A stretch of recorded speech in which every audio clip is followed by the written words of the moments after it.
What in the world was a northern gardener thinking ordering 300 sweet potato slips? Who was this northern gardener? The specific Northwest gardener. I'm asking for a friend. Just kidding. It's me.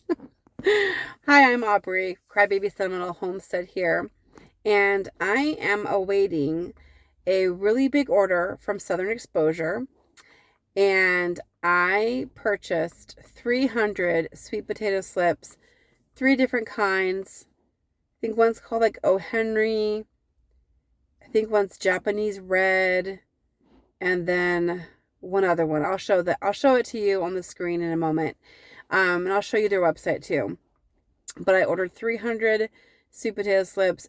By buying 100 of each type that I got a much better deal. So I'll kind of show you the breakdown on that too in a few minutes. But I ordered them back end of December, beginning of January. And I wanted to make sure I had sweet potato slips. In the past, when I've purchased them or purchased sweet potatoes for growing, I've had really poor luck. So I decided to go online and purchase them from a very reputable source. That's why I went to Southern Exposure. And I got three different kinds, and I did a little bit of research on them. And I wanted to go with types that I think might be able to handle not quite as long of a season. And so I'm going to do some experiments, and I'd love to hear your input as to whether or not these are good ideas. In the past, when I've tried to grow sweet potatoes, I tried growing my own slips. Several years I tried by buying the ones that come in a box, like from Home Depot or Tractor Supply. And I would do the whole process of, putting it like partially in water. And to be quite transparent, every time I did that, the whole bottom would rot. Sometimes I would get slips, but the bottom would rot. It was so disgusting. I didn't love that idea. If you had a really good success rate with getting slips by soaking the tuber in water, please comment below. Maybe you did something different than I did, but I used the sweet potatoes that came from Tractor Supply, Home Depot, and Lowe's, and they basically rotted. After trying that, I actually planted some of those same kinds in soil, or at least partially covered them in soil, and that worked a lot better. So I don't like the water method. The sweet potato tended to rot. For me, my experience was they were rotting. And I've been trying off and on, probably for like 10 years. I would, try to grow sweet potatoes and then fail, and then try, and then fail, and then try, and then fail. So, did I just get the definition of insanity? I did try different ways, different approaches, different vendors, different processes and everything. I even tried growing some sweet potatoes from the grocery store, and I did choose organic. And I got some, like a little bit of sprouting to go on, but by the time I would have gotten a harvest, I only had leaves. So, and the leaves are edible too, so it's worth growing them for the leaves. But I really didn't have enough time to get potatoes. So I tried again and again and again. And the most effective way I've had is when I planted them in soil. I planted the tuber itself in soil. And then I took the slips and I divided them up. And I did have a very pathetic little sweet potato harvest. They were little tiny stringy sweet potatoes. Not even as thick as a carrot. I mean, if you've ever dug up a dandelion root, about as thick as a dandelion root and about as long and kind of stringy. And I mean, I actually considered that success. I was like, wow, I got some sweet potatoes. I actually could make each one made one sweet potato fry. It was kind of sad. especially when you consider over the years how much I've spent on trying to grow the sweet potatoes from the stores and from multiple vendors. So this time I actually went ahead and bought from a reputable vendor where they're actually sending me slips. I'm not going to have to try to produce the slips myself. So what am I going to do with 300, and why did I go so big? So go big or go home, right? Grow big or go home. I don't know. Or grow big at home. Anyway, so I got 300. I got 100 of 3 different types. So I got 300 coming. It was a much more economic deal. It was a good deal versus buying them in smaller quantities. I'll do the math on the screen in a couple minutes. I'll show you that. But I thought this gives me a lot of practice. I can experiment and I can actually get some good numbers. So instead of just saying, I tried a few times and I tried with this kind of potato, I tried with that kind of potato, I can have a legitimate experiment. Like I tried with this type of potato, sweet potatoes, not regular potatoes, sweet potatoes. And I got this yield. And I tried with this and I got this yield. And I tried with this and got this yield. So I'd be, experimenting with 3 different varieties. And then I'd also be experimenting other experiments with the way I'm going to plant them. So if I plant them in the ground, if I plant them in a large tote or a container or whatever. I have been kind of playing with the idea of using a green stalk.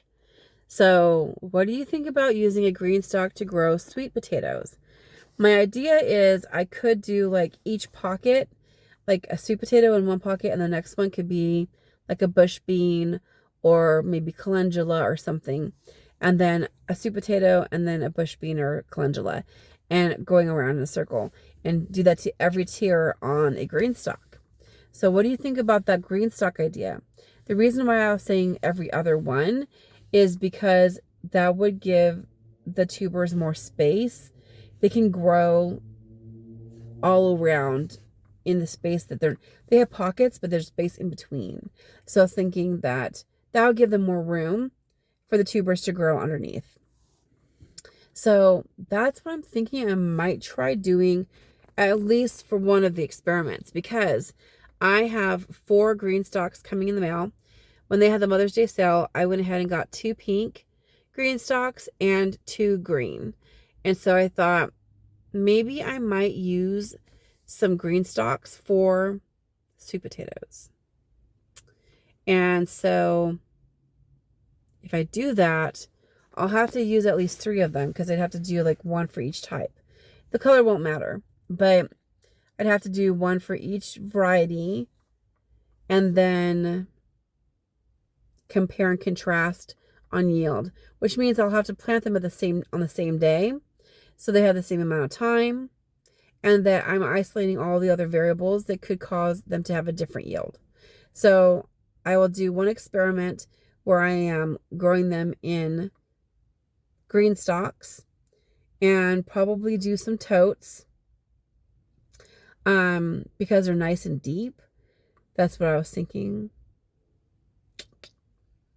What other ideas? I have 300 of them coming. They said between May and June. And so I'm expecting them anytime. It could be any day now. And I kind of got to get prepared for them. And 300 still might be too many for me. So should I sell some? Should I give some away? And then the idea is I want to see which of the 3 types are the best yielding. And then I'm going to try to save tubers, see if I can keep them alive. And that way, hopefully next year, I won't have to order them. At the very least, I know which of those 3 I like the best. I chose the O. Henry sweet potato variety because I wanted to have diversity in the tubers so I could do a good experiment. This is a white sweet potato, and it says that it matures in 100 days. It says it's popular in the Southeast. Well, I am in the Pacific Northwest, so it could be quite different. but I was looking at the number of days, 100. It said that it was easy to grow, which that sounds good. Now it does say southeast, not north. So hopefully that's not a big mess up, but I'm gonna try it. And then it also says that it has a really good flavor, and that of all the mashing, if you mash up the potatoes and make mashed sweet potatoes, it's supposed to be really good. So I thought that would be really interesting, like a sweet mashed potato. So yeah, that's why I chose O. Henry, 100 days. And it'll be a big experiment to see if it's as good as it obviously won't do as good as it would do in the southeast. But if I can get sweet potatoes to grow in the northwest, I'll be really happy. So I'm looking at that 100-day mark.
The next variety of sweet potatoes I chose was the red Japanese sweet potato, and I chose this one because it says that it is able to be harvested after 95 days.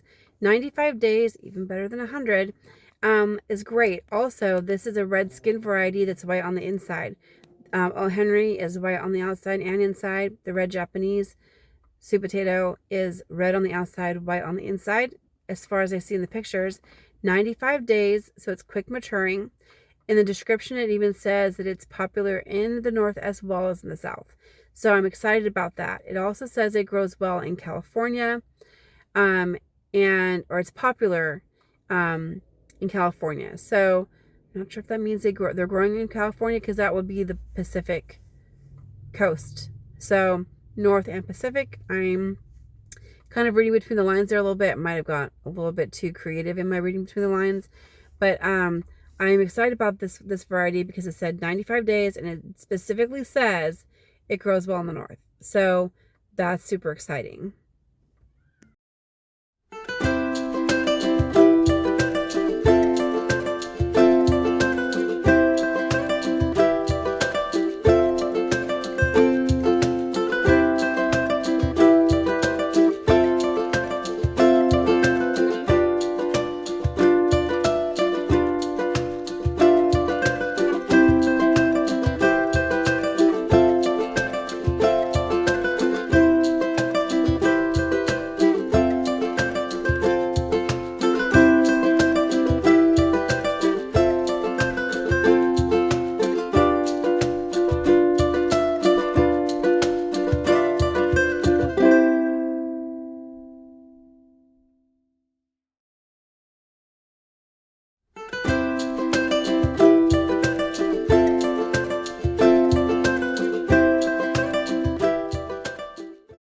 The last variety of sweet potato that I ordered, which I couldn't remember the name of it, was the Carolina Red. And I chose this variety because, for a couple reasons. I already had the white skin, white flesh, and the red skin, white flesh, and this one is a red skin with orange flesh. So I wanted to have that diversity so that I'm getting a little bit to something different. The description sounds nice. It has really beautiful leaves. It is maturing in 100 days, which is not too bad. It's not as fast as the Japanese red. but it's not anymore any longer than the O. Henry. So I think that's a good choice for the 100 days.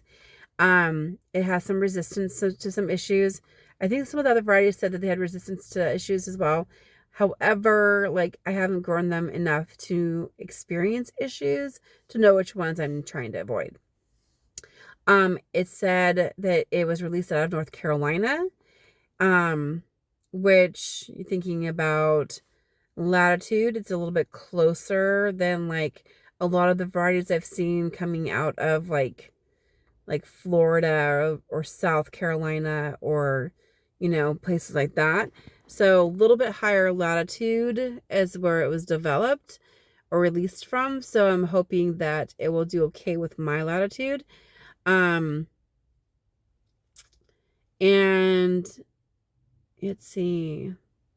Yeah. It sounds really good too. It also says it's a good keeper or long storage. So that's something as well. So like once it's cured, it's supposed to last a long time, which I'm hoping that I'll get enough of a harvest to have some last for a long time.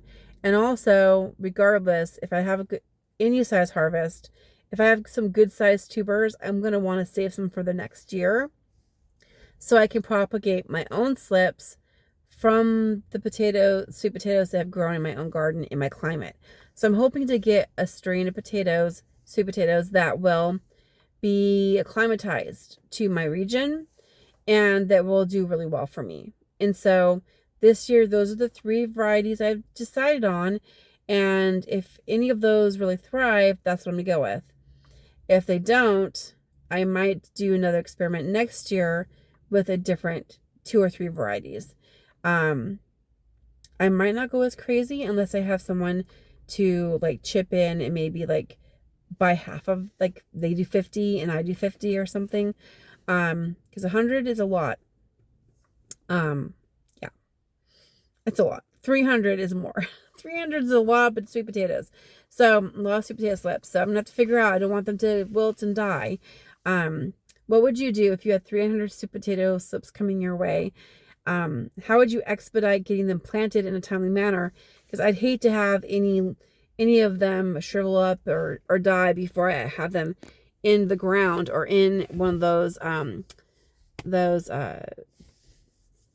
planters. So I'm definitely going to do some experimenting. If you want to see how this experiment turns out, follow, like, subscribe, comment, and all that jazz.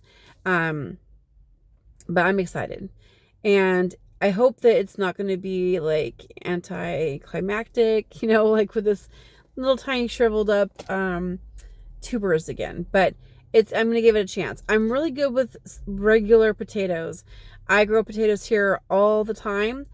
Real regular potatoes, totally different plant. Sweet potatoes, you can eat the leaves. Regular potatoes, you cannot. They're toxic. They're nightshades.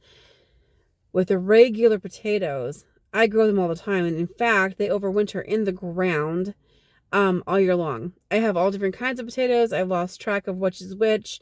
I grow blue potatoes, red potatoes, regular red potatoes. I love growing the blues because I just think it's kind of like more novelty. But I'm hoping to get some sweet potatoes established, and then I'll figure out a way to keep them going from year to year. So hopefully I won't have to spend that much money in the future on sweet potatoes because I will figure out how this all goes. Sometimes pushing the limit, I try to push the limit of what can grow in Washington State.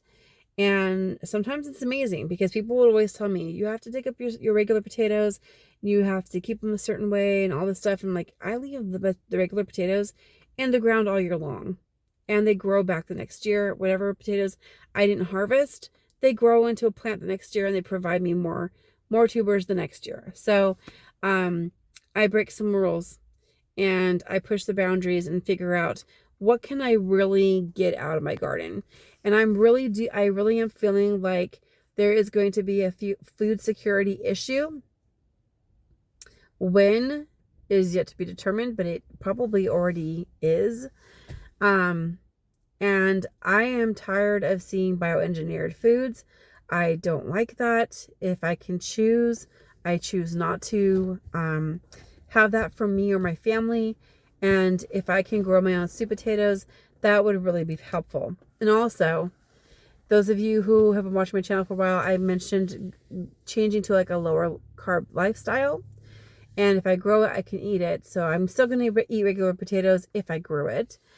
But I sure would like to have sweet potatoes because those are, they don't affect your blood sugar the same way. They're not extremely low carb, but they are a healthy carb in moderation. And if you really enjoy something, then you have to find a way to make it work for you. And especially if you can eat the leaves too. So it's like a 2-for-1. And if you run out of season, you can always eat the greens, even if you don't get the tubers. So, and if you eat too many of the greens, it will slow down the production of the tubers. I've done lots of research. See, my many attempts and failures at sweet potatoes has resulted in a lot of research. So I'm going to take this to a whole nother level with having it become a true experiment. And I'll let you know how it goes. So every once in a while in my other videos, I'll probably pan over and show you how they're doing.